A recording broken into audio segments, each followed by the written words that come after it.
I was looking at my piece of paper after I sent it to the editor and it had all kinds of red marks on it. Listen, if you think that the editor is your enemy, then you need to know that you're on the same side. So today we want to introduce to you our editor for the Believe Retreat Anthology. We've got Terri Wells with us today. And hey, Francine, how you doing Hi, today? Terry was the editor for my first book. And I just want to say that I probably would have scrapped the project, but not only did she correct my grammar and help me be more clear to the audience and add stuff that I didn't know needed to be in there, but she gave me the confidence to say, hey, this book isn't that bad. Hmm. Terry is on our side. And well, let's bring her out so we could talk to All her. right. Hi, Hey, Terry. Terry. So, Terry, can you can you That's a red tell pen. us what The one that what made red marks all over my paper. Because we know you can do it better. We know you can improve it, and we want to make sure your message is clear to everybody who reads it. so tell us what is your job as an editor? My job as an editor, my first thought going forward is making sure that your message, and by you in this case, of course, I mean the writer, is as clear as possible to the audience that you're trying to reach. Uh, so for different writers, that may mean different things. It's usually there's always a case of like spelling, grammar, punctuation, consistency. Uh, in some cases, it's the matter of an overview. Look at the whole work and look at how it's structured and suggest certain things. As Francine suggested, sometimes you're so close to your work that you don't realize there are points that you're leaving out. When somebody can approach what you've written with fresh eyes, they can say to you, I was a little confused over there. Are you missing a step? Or could you explain this in more detail? It looks really interesting, and I'm not sure I fully caught it. So we're on the same side. We both want to make sure that your message reaches your audience. I'm here to help. I'm here to help you do that. And thank goodness, because creative Heidi cannot spell or grammar. And I don't catch any of that stuff. So, earlier we were talking about how you catch like some of these little teeny tiny things that a lot of people it just would go over their head. You want to elaborate on that story a little bit for us? Yeah, okay. And let me warn you in advance, this may get a little technical and into a, well, why does this matter sort of thing. So I have one of my clients, one of my repeat clients. She is an Arthurian scholar, okay, and she has written uh, a two sequels to A Connecticut Yankee and King Arthur's Court of all things. And she has a character who is, Morgan Le Fay is the main character, and she actually time travels from 6th century Arthurian times to a future from our time to an alternate future back to like the 18 somethings. Now, and I'll explain why that matters in a minute. So she's texted me with a quick question. She wanted to know if she changed one of her chapter titles from setting the future in motion to setting the future into motion. Did that mean that the into needs to be capitalized? Now, in normal standard headlines, if you're going by the Chicago Manual of Style, and yes, I'm going to bring this out. If you're using a preposition in a title, and these are things like in, into, throughout, you would lowercase it. Nouns and verbs are uppercase. But in the past decade or so, which this book is from, you would actually, if the preposition is 4 letters or more, it's uppercase. So in that case, yes, into is uppercase, in is not. Now, why does this matter? Time travel story. What time period are you in? But yeah, it matters. And a writer shouldn't necessarily have to know all of these details. That's in part the editor's job. And I was able to explain to her why it was uppercase, when this started, and she could figure out for herself whether the time period is affecting it. So I love that you know everything that we don't need to know.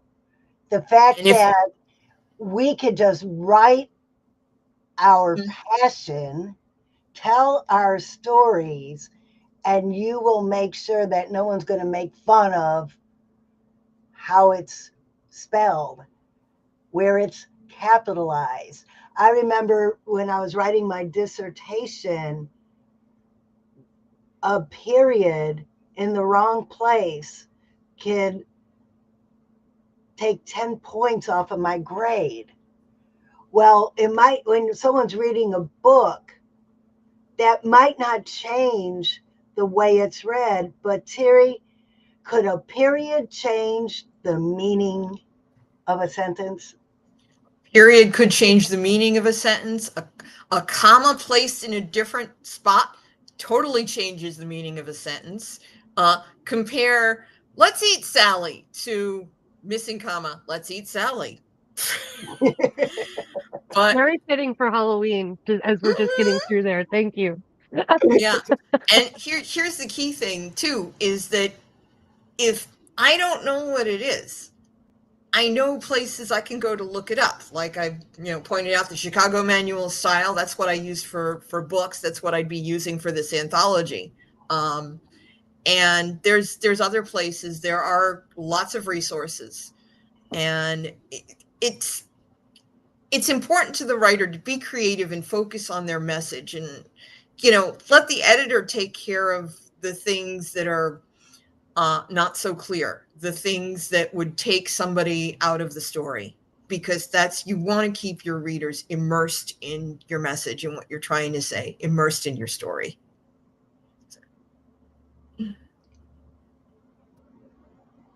Ooh, So dead space. A question that we did not talk about earlier. Like, when did you first discover that you just had this magical superpower for putting together the English language and understanding how to structure sentences in a clear way to communicate? I think I was in grammar school. It was I have always been a reader ever since I was young. Ever since I learned how to read, okay? I was always into reading. And I think it was in high school when I realized that a lot of the writing that we were doing now was going to be more research papers and less like writing stories. And after that, when I started job hunting after getting through college and everything, I majored in history, by the way, and I realized I really enjoy working with words. I used to joke that I wouldn't date a guy unless he was willing to play Scrabble with me at least 3 times. So, so yeah, I have always loved words. I've always loved the English language. I admit I was a late comer to great playwrights like Shakespeare and such, but I've always loved in grade school it was myths, the Greek and Roman myths, and even the Vikings, the Norse stories.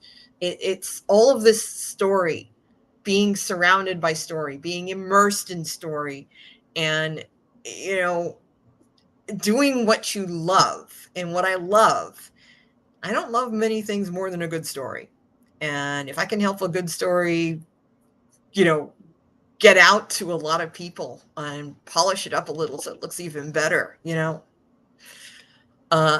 there is, for me, no better job in the world. I love that we are building this team. And we're not only going to have authors on our team, we have Terri on our team. She's going to make sure that our words sing. We have a publisher on our team. When Terri's done with all of her work, then the publisher is going to get it formatted and uploaded onto Amazon. And then we start the promotion process. And we're going to have social media experts on our team. We're going to have public speakers on our team. We're going to have a vast array of people who has passions that intertwine to make this book come to life. And I hope that you want to tell your story, and we're helping you see how this project is coming together so we can build on everybody's passions to tell your story and inspire the next group of people. I won't say the next generation, because my generation needs to be inspired. Terri's generation needs to be inspired. Heidi's generation needs to be inspired. And I inspire children, but there's still more people who need to be inspired.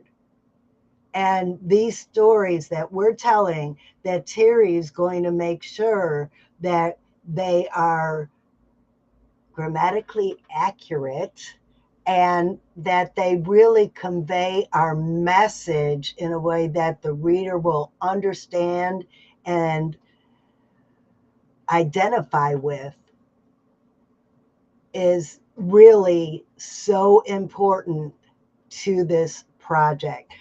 Now, Terri, you were talking about a new project you're working on. When you said grammatically accurate, I had a feeling you were going to invoke that one. Okay. So yeah, it's really interesting, and I hesitate to say that, yeah, I worked on it, and it's an audition right now, as I call it, which means that he hasn't decided specifically if he's going to use me as an editor. It's a pretty common practice among freelance editors like myself.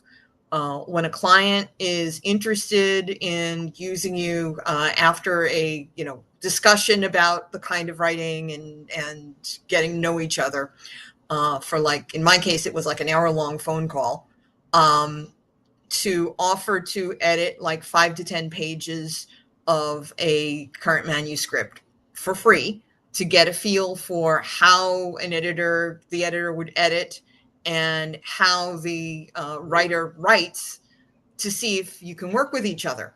Okay. And I edited this gentleman's manuscript, the first 10 pages, which turned out to be 3 chapters. Now, I knew from the phone call, because he had mentioned that he was a very quirky writer, and that actually other editors, he had problems with their editing. And I saw why. When I edited it, I saw there were sentence fragments everywhere. However, my focus when I edit is clarity. Is the message getting across? And this was a fiction, a work of fiction. It's a thriller. It's set in like the 1950s, a little after World War II. And the characters in the 3 chapters, the first character was a Russian. And he was, the second character was a German in the second chapter, viewpoint character, the one who you were in their head. And the third character, I think, was also from the Eastern Europe. These 3 characters were all English as a second language. So, it was written in English, but they wouldn't be speaking English anyway. And they were each of the characters was focused on their specific thing. You could tell that, you know, they were quickly thinking. The thoughts themselves may not have been, you know, they were, as I say, sentence fragments, but you could tell what they were thinking. You could tell what their focus was. And the, what it was, the way they thought, the way you were reading it also conveyed the nature of the character. It helps convey the message of the character, as opposed to, you know, if it had been grammatically correct, it wouldn't have given you the same sense of the character. Now, there were a few sentence fragments, a couple here and there, that I went ahead and fixed because they specifically were not clear. But the rest of it, it was clear what was being referred to in these incomplete sentences. So I left those. And I also commented in the manuscript that, hey, yes, you have a lot of sentence fragments here, but since you're being I can very clearly tell what you're talking about, I'm not going to fix them. So there are cases where if you were being grammatically correct, you would lose the author's voice. And if I can preserve the author's voice and also get the message across clearly, well, that's the ideal. That's what you look to do. And as I say, there are cases where if you can do that, you know, as long as the message is totally clear, grammar may be a secondary point. I may have to turn in my editor's card for that, but that's the truth.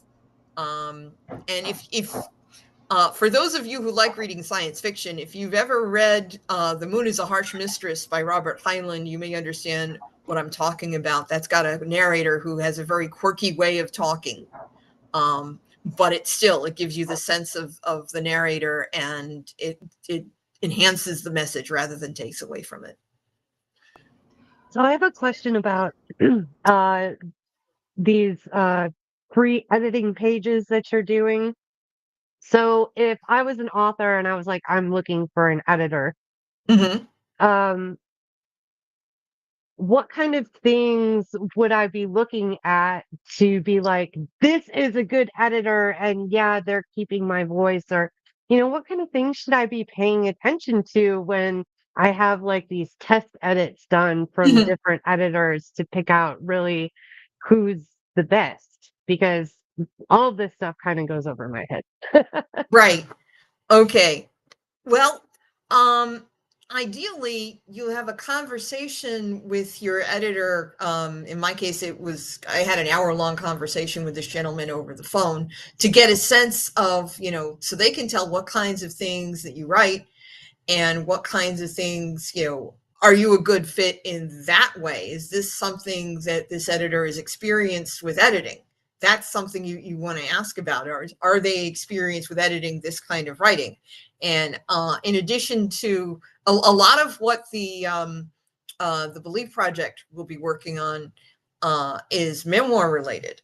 And in addition to having edited Francine's work, I've edited this one, and it was particularly my pleasure to edit this one. Both of these are memoirs. This one is kind of half memoir, half history, and had a great time editing that. And the other thing you should look at once you say, okay, give the editor a deadline, like if you can, a week, if it's like 5 to 10 pages, for when they get it back to you. Do they get it back within the deadline? That's a baseline thing. Editors know there's a reason we call them deadlines. Okay. The other thing is make sure you're both clear about what format you're sending the work to them and what format you'll receive it back. I work in Word, and I will usually hesitate. So sorry to getting technical here. I will usually turn track changes on, which means that when I make changes, the changes will show up visibly, usually in red, so you can see what I changed. And I will also do something called, yes, exactly. I will also do something called insert comments, which I can highlight a piece of text and make a comment on it. If I think a more extensive change, does your editor potentially sometimes, instead of making the change, suggest a change and include a comment that says something like, I think this sounds better, try both, say it out loud, or especially will they ask if this isn't clear to me, did you mean, when they insert a comment. Basically, I think of it as this trial 5 to 10 page edit, the opportunity for the editor to show you what they can do and what their thought process is when they're editing. And they explain it. That's the ideal. If they explain it to you, then you can kind of see into their head a little bit and see if the two of you are a good fit. Also, do they let you know when they're available for being contacted, and do they let you know the best way to get in touch with them and how quickly they respond? Ideally, I try to respond within 48 hours because life gets busy, but I also understand that people need to know stuff, so I respect my clients' time. So that's just the off the top of my head stuff of things that you should be looking for in an editor. Because remember, it's what we said earlier, you're on the same page. So, Well, you've already given me a bunch more clarity just from that little bit, and I do see the connection. You got the memoirs thing going on, you got the love for history and your background. So it makes sense that on your end as an editor, that you would also want to work with people that you enjoy those kinds of stories, because then it's a okay. lot easier to do that work. Mm-hmm. Well, everybody has a story to tell, and like I said, I love stories. If I can get them out to the people who need to hear them and who would enjoy hearing them in a way that they can appreciate, that's wonderful to me. I can see you light up when you talk about that part. Like, that is so cool, because that is really the mission of the Believe You Can Anthology project. Mm-hmm. And Francine, do you want to tell them a little bit more about how they can get signed up to join us for the anthology? And I will go put the link in the chat. Awesome. Yes, I would love to tell everybody. What we are looking for is people who have a story to tell, people who want more visibility in whatever they're doing, people who want to be an author, but don't think they could start out writing a whole book. Learn the process by just writing about 1,000 to 1,500 words and learn the process of becoming an author. Because what we're talking about here today, the editing and the putting the manuscript together, that's only 20% of the process. The rest happens after the book is published. That is the part that we're going to spend a year teaching you to do in this group, in this team, in this collaboration.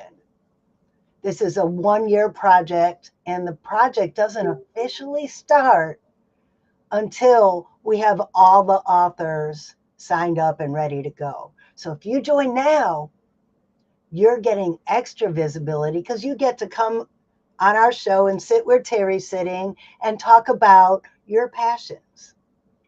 And if you join now, you'll be one of the first chapters that Terry edits.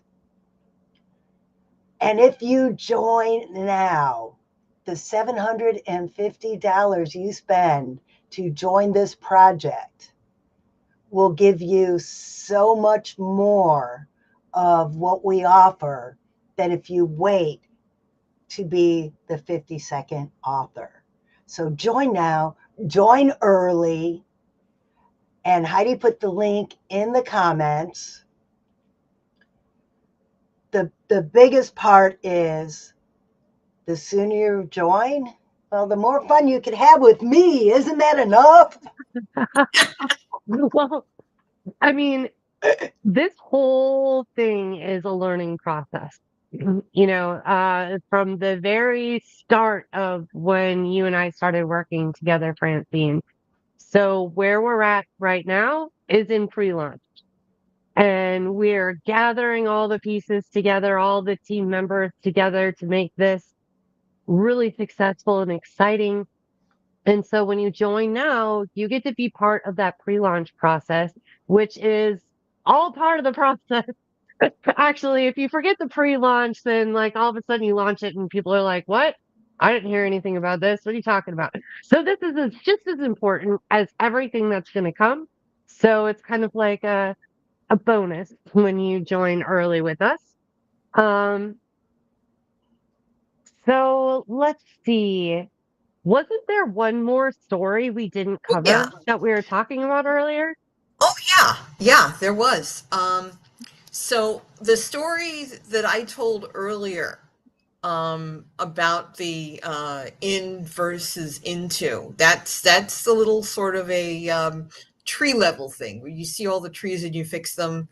And the other story that I told is just helped you see what a good editor would see when they take a step back and they're not being slavishly dedicated to grammar. This next story is more of a forest view. So one of my clients, again, an experienced writer, she had a 5-book series under her belt, and I was editing the second book in her next series. It's in the genre of a cozy fantasy. If you've heard of cozy mysteries, think of it as this is a mystery, but it's in a fantasy setting. So she had one of the characters in the book, of course, was murdered early on because that's what happens in a mystery. And she had beta readers who were reading it, and one of them was really into hardcore, all sorts of mysteries, and they were saying, well, your readers aren't going to be happy with this because you didn't have like 5 suspects, and mysteries are always supposed to have 5 suspects. And so she said to me, is it going to be a problem that I don't have 5 suspects? And I looked at it, and I read all sorts of genres, okay? Fantasy, science fiction, and a variety of the subgenres, that romance, memoirs.